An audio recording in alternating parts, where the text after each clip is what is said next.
plusieurs semaines, j'enseigne des choses très importantes, très capitales dans la spiritualité.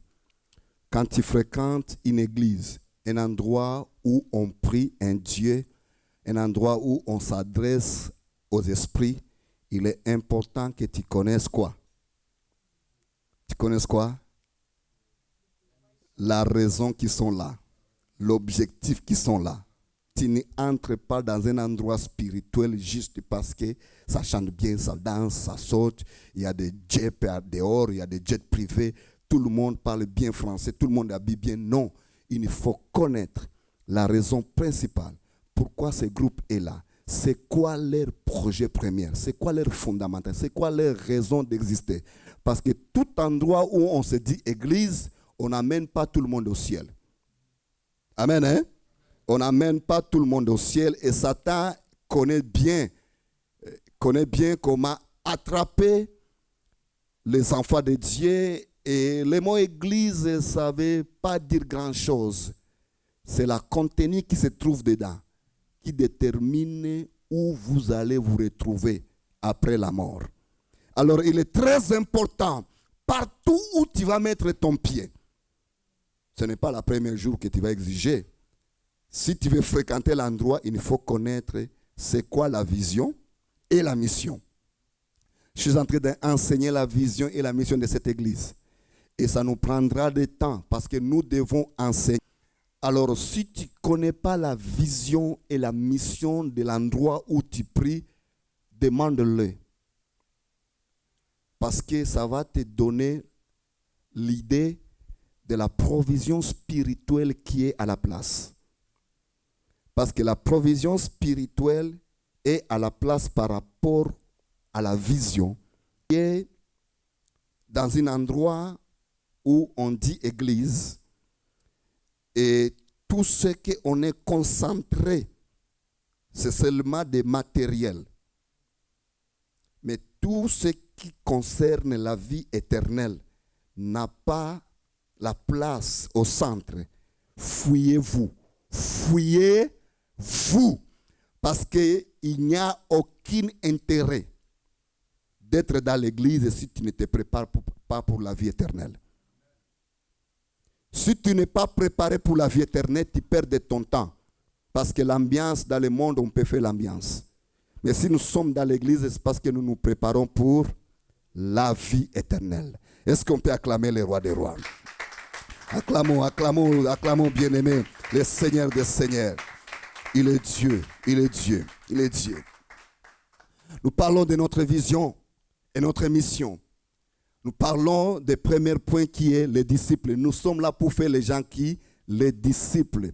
Si tu nous fréquentes, prépare-toi pour être un disciple. Pas un chrétien parce que Dieu ne connaît pas les chrétiens. Les chrétiens n'iront pas au ciel. Qui iront au ciel? Les disciples. Jésus a dit, allez faire des nations mes disciples. Nous sommes les disciples. Vous savez, le disciple ou le mot disciple n'est pas trop populaire dans notre communauté chrétienne. Pourquoi? Parce que dès qu'un chrétien se présente comme un disciple, on le regarde si vraiment il ressemble à qui? À Jésus. Mais tu peux dire, je suis chrétien. Chrétien, ça veut dire quelqu'un qui fait quoi? Qui suivrait Jésus. Ben, tout le monde peut être suiveur. Amen, hein? Mais quand tu dis, je suis un disciple, on te regarde. La façon dont que Pierre parlait, on disait quoi? Même si tu nies, même si tu es en train de mentir, mais tu parles comme lui. Parce qu'un disciple ressemble à qui? À son maître. Et c'est pour cela aujourd'hui l'église est faible, parce qu'il y a moins de disciples, plus de chrétiens. Que chacun de nous soit un disciple. Que chacun de nous se prépare pour être un disciple. Que chacun de nous fasse des disciples. Parce que ce sont les disciples qui vont hériter les royaumes. Est-ce qu'on peut acclamer les rois des rois? Merci beaucoup. Nous avons dit que quand tu reçois Christ, il y a 5 choses qui viennent de Dieu, qui tombent sur toi. 5 choses qui viennent de Dieu, automatiquement ça vient sur toi. Et tant que disciple. 5 avantages. Pourquoi 5? Parce que le chiffre 5, c'est un chiffre très, très, très, très vraiment capital. Pourquoi David a pris 5 pierres?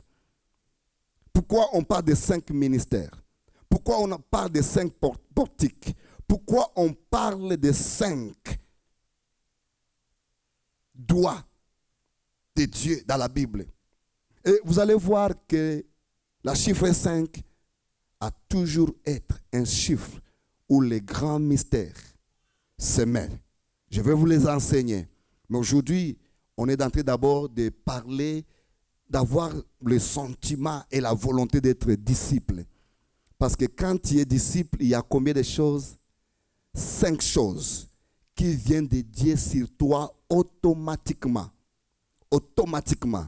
Et lorsque tu regardes ces 5 avantages, ça nous donne le goût de chercher ce Dieu-là.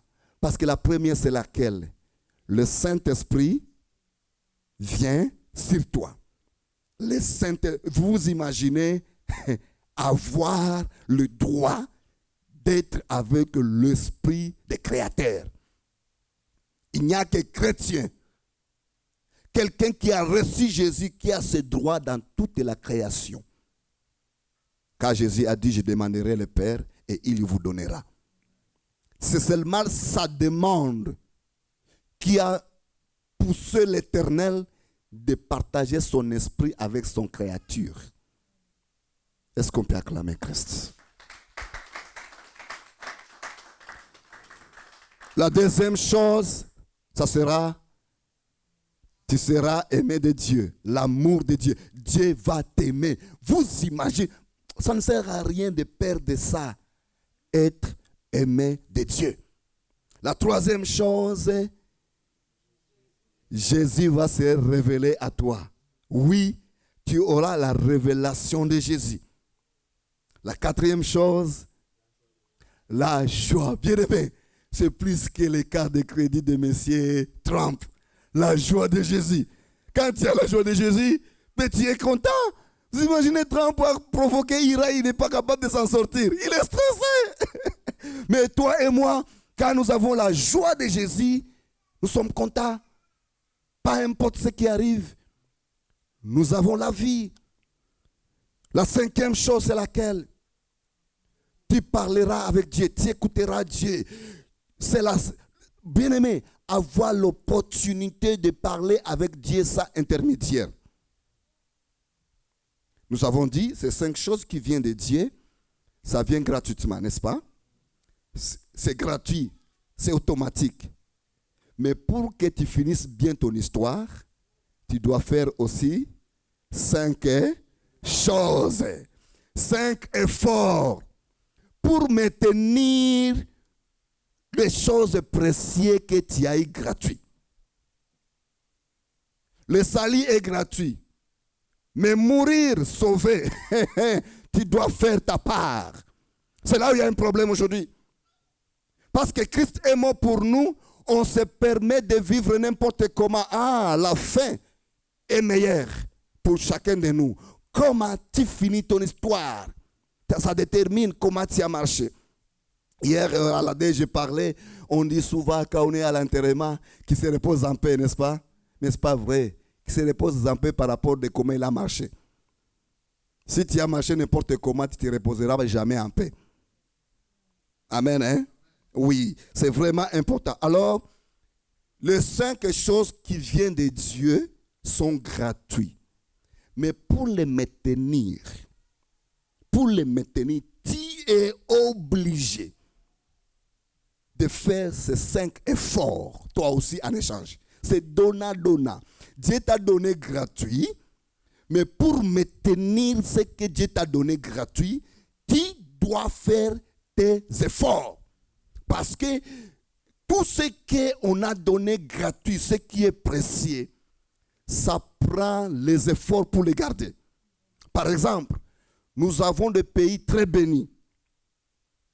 Ils n'ont pas choisi cela, leur sous-sol est riche. Tous les pays qui ne sont pas capables de protéger leur sous-sol, ils vivent une vie misérable. N'est-ce pas? Tous les pays qui sont capables de défendre leur pays, on respecte leurs richesses. C'est ça aussi la spiritualité. Dieu nous a sauvés gratuitement. Mais pour que tu finisses ton histoire bien avec les salis, tu dois appliquer ces 5 choses sur ta vie. La première, nous avons dit, c'est être violent. C'est la violence, pas physique, j'étais clair.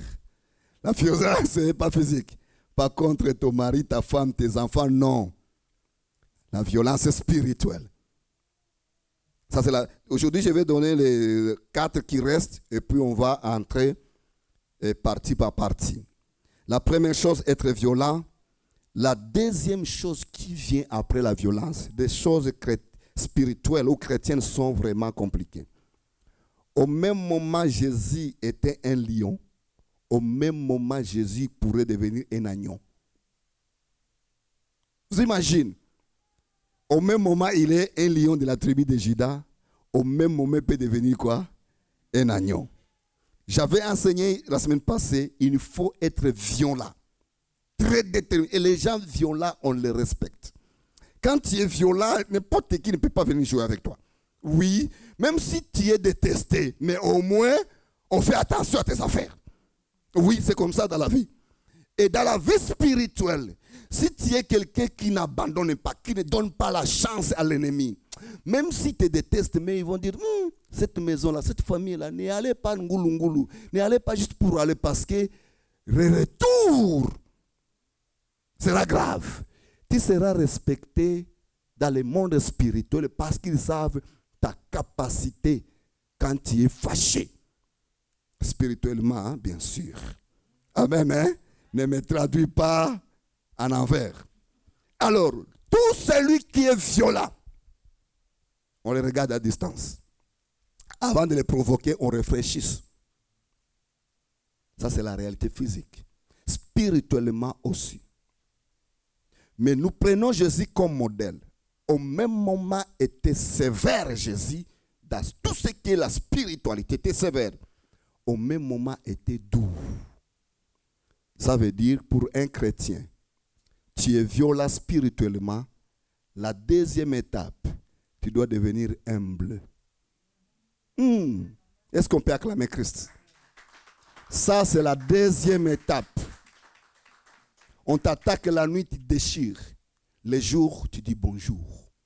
Oui, tu ne peux pas gagner dans les choses spirituelles si tu n'es pas violent et si tu n'es pas humble. Ça marche ensemble.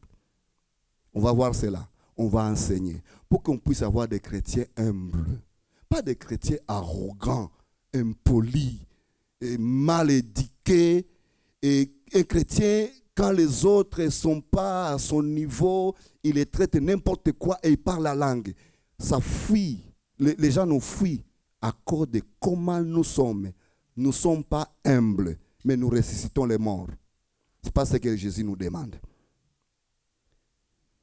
La première chose, il faut être violent spirituellement. La deuxième chose, il faut être humble. La troisième chose, il faut faire confiance à Dieu 100%. On va voir cela. Il faut faire confiance à Dieu 100%. Même si tu ne sais pas comment tu vas t'en sortir. Amen, hein? Et comme on a commencé ce projet-là, on ne sait même pas comment ça va virer. Mais nous croyons une chose. Dieu est fidèle. La vie d'un enfant de Dieu doit accepter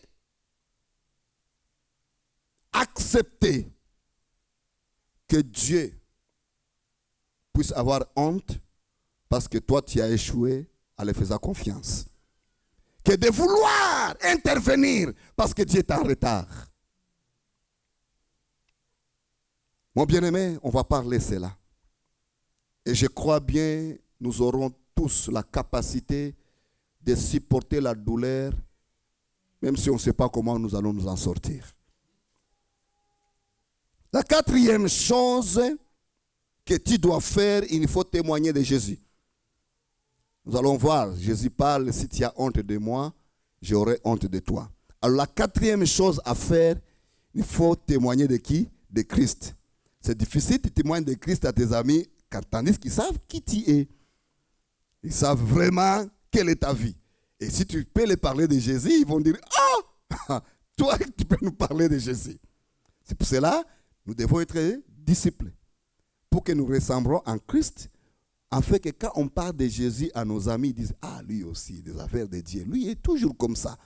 C'est correct qu'à ton entourage sache bien que toi, tu es converti. La cinquième chose qu'il faut faire pour maintenir la gloire, c'est être un vrai adorateur. C'est pour cela que tu vas remarquer, question d'adoration, on niaise pas. On n'a jamais niaisé. Et même si les choristes nous amènent à gauche, à droite, on a toujours tenu cette lignée très ferme à tout le monde. La prière et l'adoration, nous nous tenons tellement fermes, nous nous veillons et nous n'acceptons. Des fois, ça nous a déjà arrivé, même de dire de telle chanson, on ne le veut pas ici parce que celui qui l'a chanté, il n'est même pas modèle. On veille sur ça. Il y a les gens qui sont fâchés. Ah, pourquoi vous voulez vous mêler? Non. L'adoration est notre base. L'adoration est notre source. L'adoration est la seule temps où nous nourrissons le cœur de Dieu. Et quand Dieu est content, bien-aimé, la Bible nous dit, la joie de l'Éternel est la force de son peuple. Quand Dieu est content à cause de toi, bien-aimé, I'm sorry, je suis désolé à ceux qui n'aiment pas ta tête. Parce que Dieu va s'imposer dans ta vie. Est-ce qu'on peut acclamer le roi des rois? On peut acclamer le Seigneur des seigneurs. Dieu, il va s'imposer dans ta vie. Il va s'imposer dans ta vie. Parce que Dieu est un adorateur. Alors je répète, les 5 choses qui viennent de Dieu, c'est gratuit.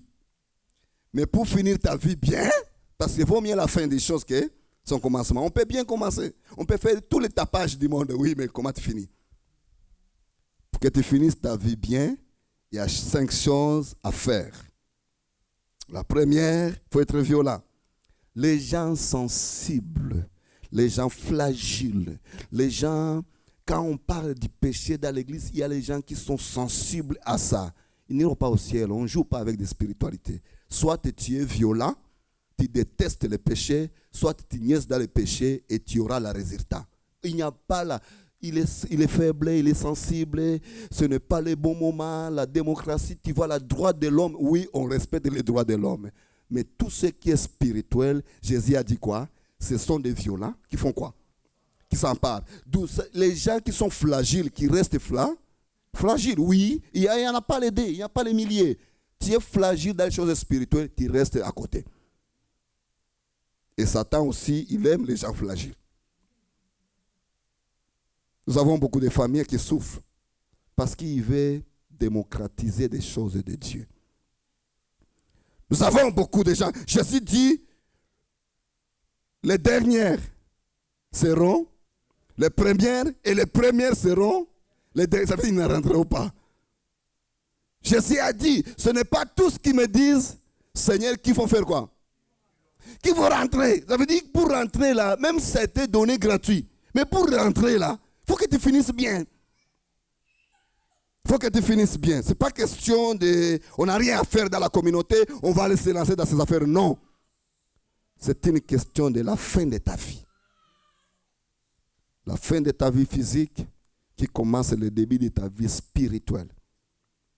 En fait que la vie éternelle n'est pas pendant qu'on a le droit de manger au McDo. C'est quand on n'a plus le droit de manger au McDo. C'est là où ça commence l'éternité. Oui, l'éternité commence là. Comme l'éternité commence quand tu dors, quand tu partes, sachez-le bien à ce moment-là, où tout ce que tu as fait, ça s'applique par rapport aux lois spirituelles. Premier niveau, c'est être violent spirituel. On parle maintenant du deuxième niveau. Chrétiens, nous sommes appelés disciples. Ça veut dire que nous devons être copiés de qui? De Jésus. Quand on parle de les mots humbles, je vous ai toujours dit, ne faites pas la confusion. Faites très attention. Ne faites pas la confusion. Ce n'est pas parce que je parle, bonjour frère, alléluia. Bien-aimé dans le Seigneur. Ça, ce n'est pas humble, ça c'est la voix. Oui, humble, ce n'est pas dire quelqu'un qui ne parle pas trop. Ça ne dit pas qu'il est humble. Parce que quelqu'un peut être, il ne parle pas trop. Bonjour frère, comment ça va? Il coupe son don et il est tellement là. Mais il fait des scandales tellement grands. D'où être humble, ce n'est pas ta voix. Non, c'est ta vie. Les fruits de ta vie. Voyons Matthieu chapitre 11. Comme Jésus qui est notre modèle, nous devons ressembler à Jésus.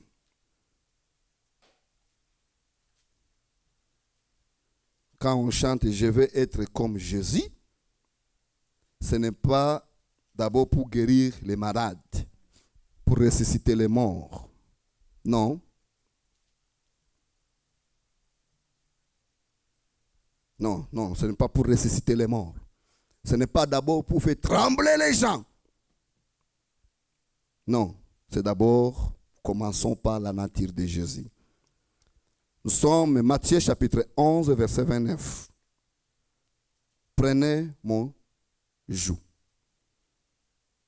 sur vous et recevez mes instructions, car je suis doux et humble du cœur.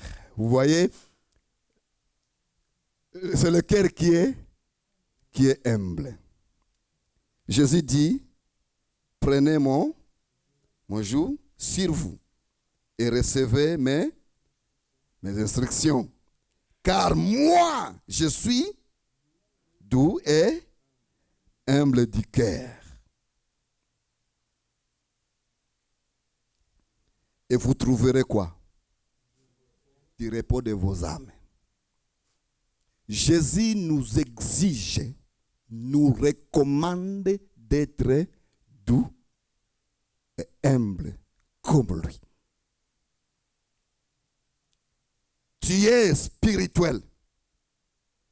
Tu veux la puissance de Dieu. Tu veux que les gens sachent que tu es un homme de Dieu. Sois humble. Sois humble. Ça va donner du repos à ton âme. Beaucoup de gens ne sont pas humbles dans les églises.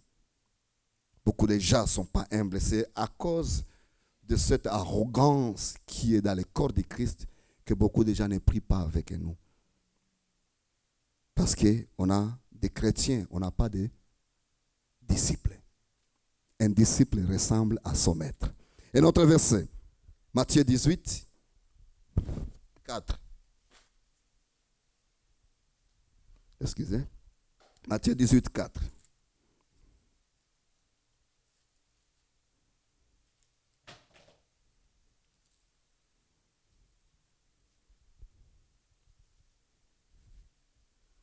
Humble. Quelqu'un a trouvé? C'est pourquoi quiconque sera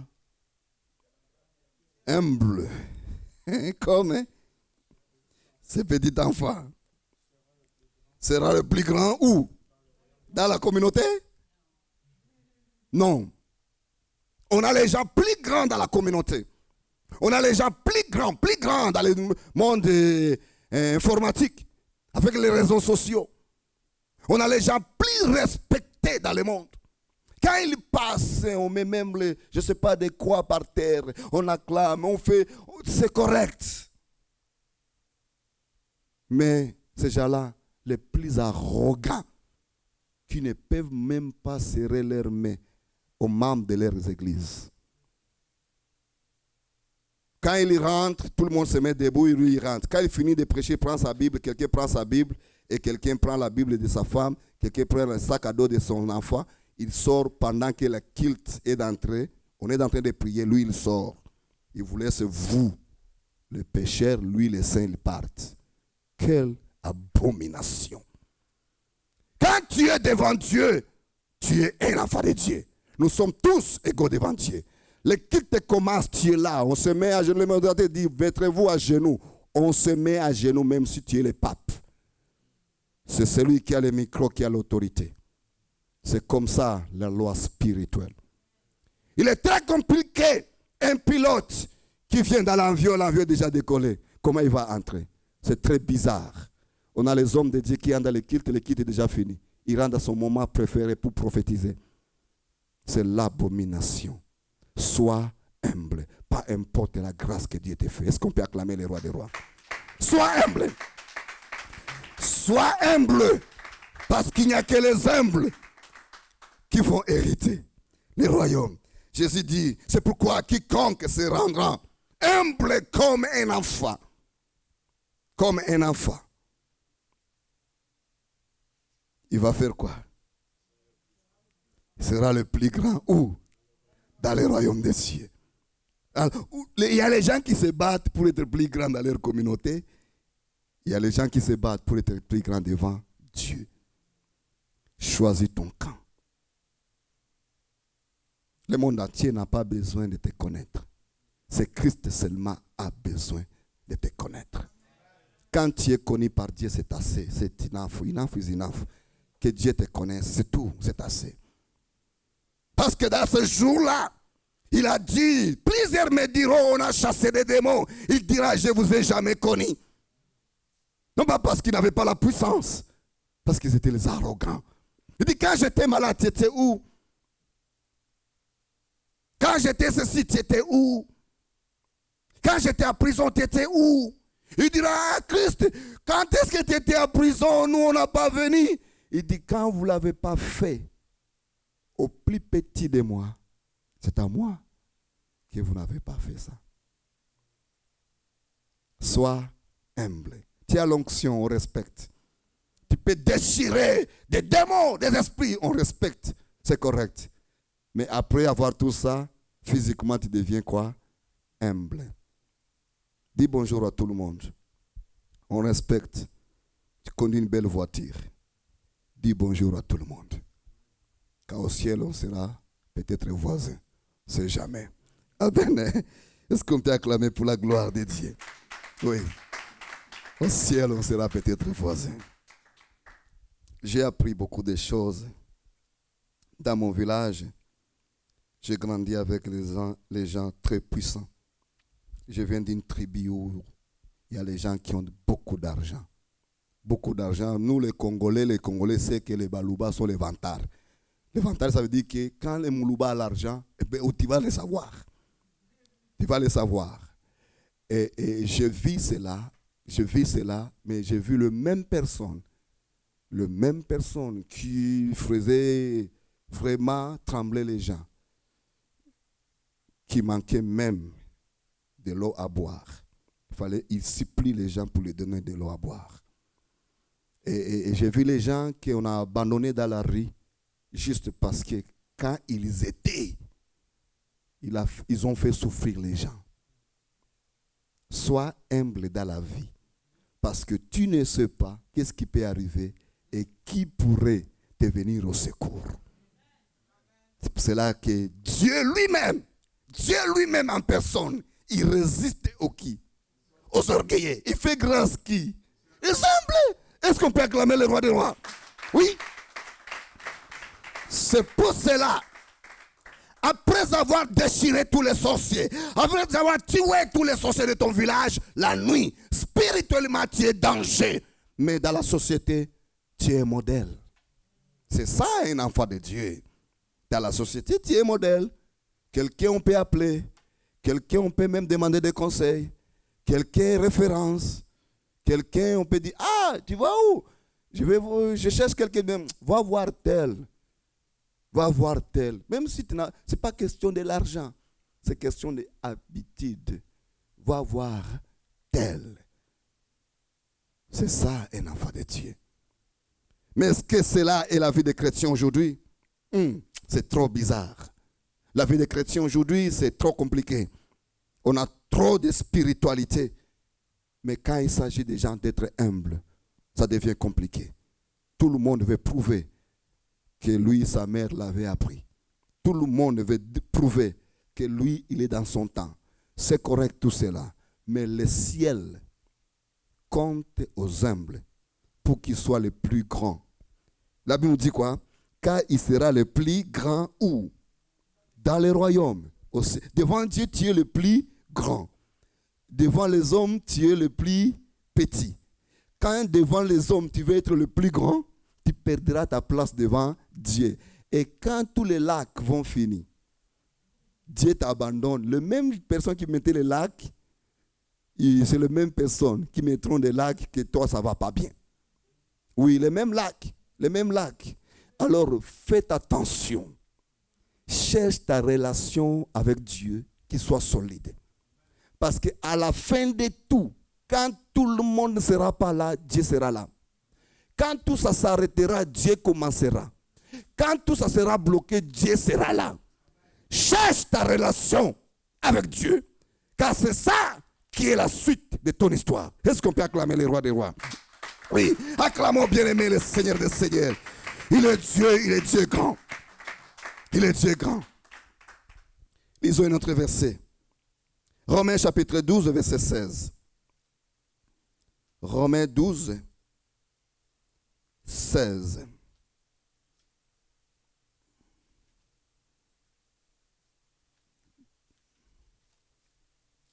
Est-ce que quelqu'un a trouvé? Tu peux lire, s'il te plaît, pour nous.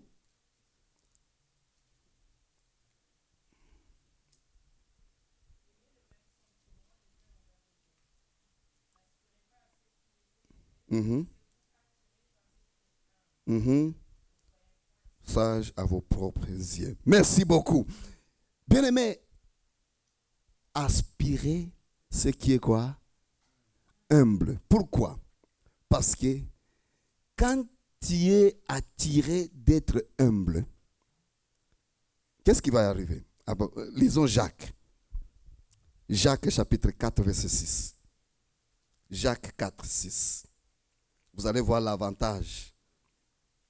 L'avantage de celui qui est humble.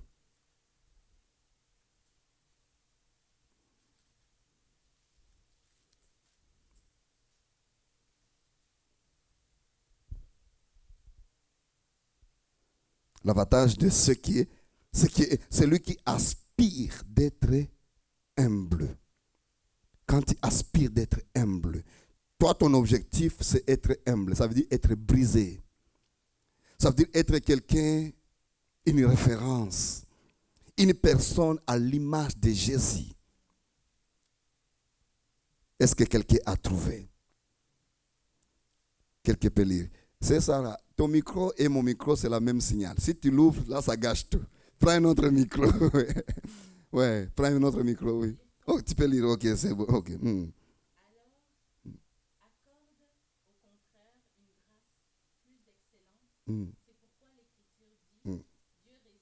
Okay. Aux humbles. Fuira loin de vous. Amen. Tu peux t'arrêter. Vous voyez, Dieu résiste aux orgueils. Ça veut dire que même si le salut est gratuit, Dieu t'a tout donné gratuitement. La grâce qu'il t'a fait gratuitement, sois humble.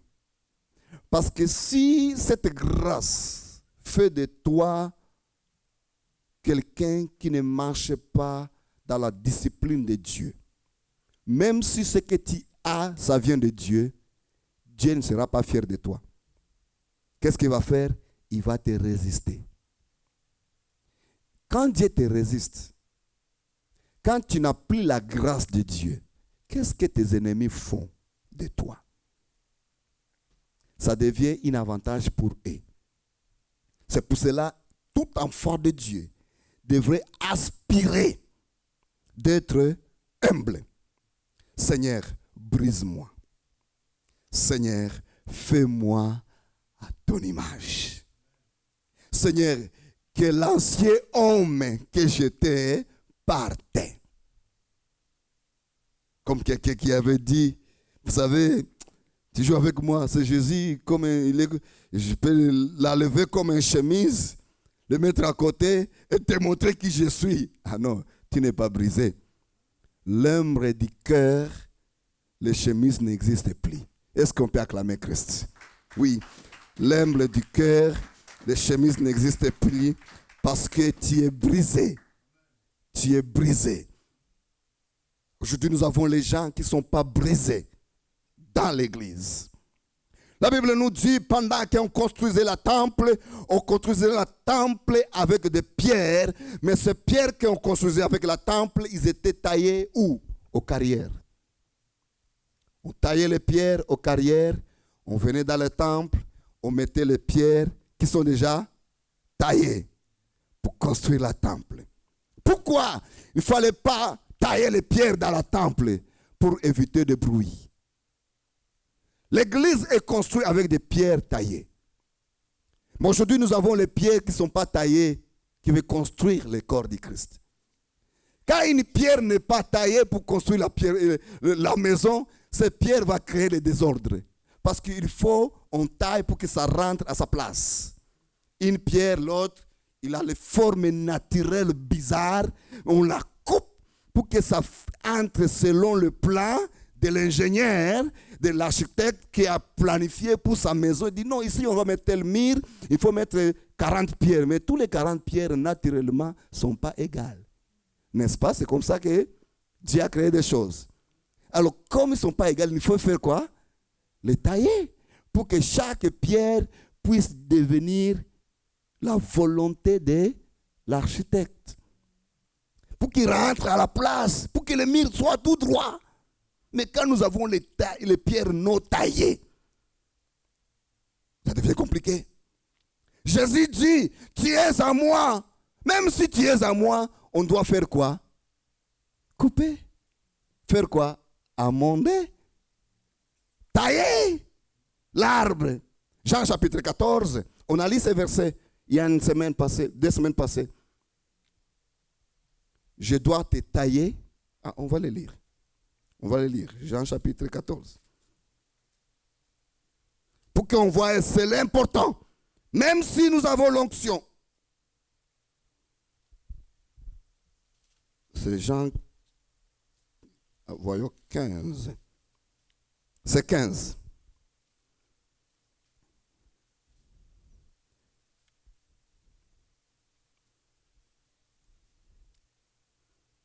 Est-ce que quelqu'un peut lire Jean 15, verset 2?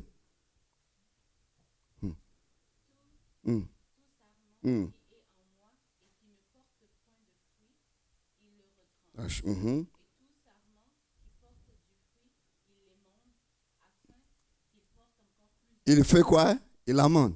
Il fait quoi, ça veut dire? On les taille. On les met à l'ordre. Toi, tu as l'onction, oui, on respecte. Mais les bêtises que tu faisais pendant que tu étais dans le bar, tu les fais dans l'église. Et tu nous dis, ne juge pas le cœur, ne touche pas à de l'éternel. Écoute-moi bien. Écoute-moi bien. Il a dit, même si tu portes tes fruits, il faut qu'on fasse quoi? On te taille. Est-ce qu'on peut acclamer Christ? Que Dieu nous fasse grâce aujourd'hui dans l'église. Nous avons les gens qui sont tellement puissants dans le corps du Christ, mais non taillés. Quand on veut soulever certains points, on dit, je suis en Christ. Tu es en Christ, tu devrais être une nouvelle créature. Non pas être en Christ et rester la même personne. Non. Jésus a dit, si tu es à moi, tu dois être coupé. Même si tu portes des fruits, c'est correct. Mais il faut arranger certaines choses pour que tu ne puisses pas porter la confusion. Est-ce qu'on peut acclamer Christ? Tu veux aller loin avec Dieu. Laisse-moi te dire ce matin, bien-aimé. Sois humble. Sois humble. Dis bonjour aux gens. Sois humble. Ça va t'aider. Ça va t'épargner des choses. Il y a les gens qui viendront à ton secours parce que tu étais bien avec eux. Oui. Il y a les gens qui vont aider tes enfants parce que tu parlais bien avec eux. Sois humble. Ne pense pas que tu es arrivé. Tout le monde n'arrivera pas. C'est juste question de temps. C'est juste question de temps. On a vu des puissants comme Saddam Hussein. Qui pourrait croire qu'un jour on peut voir les dents de Saddam Hussein sur l'internet? Qui qui pourrait voir Jean? Tu crois que Kadhafi pourrait traîner dans les boues? Peu importe ta force, sache-le que tu es un être humain. Dieu dit, sois humble comme un enfant. Est-ce qu'on peut acclamer Christ? Si tu es humble comme un enfant, cela montre que vraiment Jésus est dans ta vie. Parce que le signe de Jésus dans la vie de quelqu'un, ce n'est pas d'abord parler à langue, faire des miracles. Non, c'est ressembler à qui? À Jésus. Ressembler à Jésus. Mais nous ressemblons à Jésus quand on veut bouger les gens. C'est correct. Mais ça, ce sont les secondaires. Mais les premières, c'est quoi? Que ton cœur soit un cœur doux, calme, humble. Quelqu'un qui peut réconcilier les gens. Quelqu'un qui peut ramener les gens à aimer Dieu. Quelqu'un, quand on vient te voir, nous sommes sûrs, ça ne se parlera pas sur TikTok. Quelqu'un, quand quelqu'un vient te voir, il est sûr. Tu vas dire quelque chose. Parce qu'il te connaît. Te connaît. Lisons le dernier verset, puis on va prier. Luc chapitre 1, verset 52. Luc 1, 52.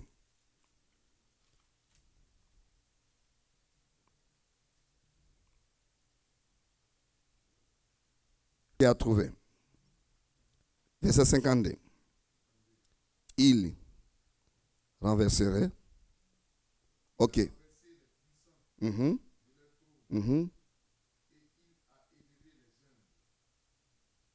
Il a fait quoi? Je recommence encore. De leur trône et humble. Si tu es humble, l'élévation est devant toi. C'est une garantie. Toute personne qui est humble, l'élévation est devant lui. Que ce soit au travail. Et j'ai les collègues à moi qui on a passé un moment très difficile ensemble. Il y en a un qui était chez nous, il travaillait comme contracteur. Il travaillait comme contracteur. Contracteur, ça veut dire que nous, il y a une politique dans l'aéronautique. La compagnie va engager les gens qui sont directs avec la compagnie, mais ils vont prendre d'autres personnes qui ne sont pas avec la compagnie. Même dans la santé, on dit les gens d'agence. Sous-traitant. OK. Alors, lui, il était contracteur. Quand il venait travailler, on avait quelqu'un qui, lui, il n'était pas contracteur, il était de l'entreprise. Mais il est traité toujours mal, ce monsieur-là. Mais moi, je l'intervenais. Je disais, mais pourquoi tu parles comme ça? Mais ça a été comme ça pendant des années. Et puis, le gars qui traitait l'autre mal, il a quitté l'emploi, il est parti chez Bombardier. Il est parti là-bas. Quand il est parti là-bas, on l'a donné un poste juste de s'occuper des filages. Maintenant, il y a 3 semaines, chez Airbus, chez Bombardier, qui est une partie de Airbus, on vient de prendre le monsieur qui était avec moi, qui était le contracteur. On vient de lui donner un contrat de devenir inspecteur de groupe de l'intérieur chez Bombardier. Là, je l'ai appelé, je dis, mon ami, tu sais quoi? Je dis, il y a quelqu'un qui s'en vient là-bas. Il dit, qui? Je lui dis le nom. Il dit, ah bon?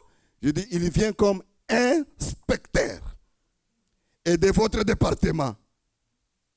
Je pense qu'il a pissé dans ses pantalons. Oui, parce que je l'ai attendu, il était gelé au téléphone. Il dit, Ambo, je dis oui. Il dit, mais comment ça? Je dis, papa, le monde est bizarre, hein? Je dis, il n'y a pas mais, il s'en vient. Il dit, tu peux vérifier, moi j'ai des confirmations, il s'en vient. La semaine passée, il a commencé à gérer sa département. Vous voyez comment le monde est compliqué. Sois humble. Sois humble. Tu ne sais pas qui pourrait être qui demain. Le monde est compliqué. Est-ce que tu peux acclamer pour toi-même? Acclamer pour le roi des rois. Le monde est compliqué. Nous allons nous lever. Amen. Nous allons nous lever. On va prier. Alléluia, amen. Alléluia, amen. Hosanna, amen. Yemba, alléluia. Amen, alléluia.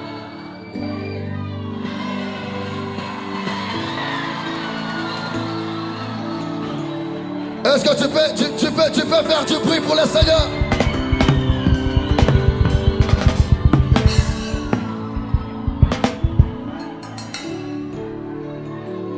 Est-ce qu'il y a une personne qui aime Dieu dans cette salle ce soir? Fanya bikele kele. Amen. Alléluia, amen. Alléluia, amen. Hosanna, amen. Yemba, alléluia, amen. Alléluia, amen. Alléluia, amen. Hosanna, amen. Yemba, voici l'homme, amen. Voici l'homme, amen. Ah, l'homme, amen. Hosanna, amen. Jésus, tu m'as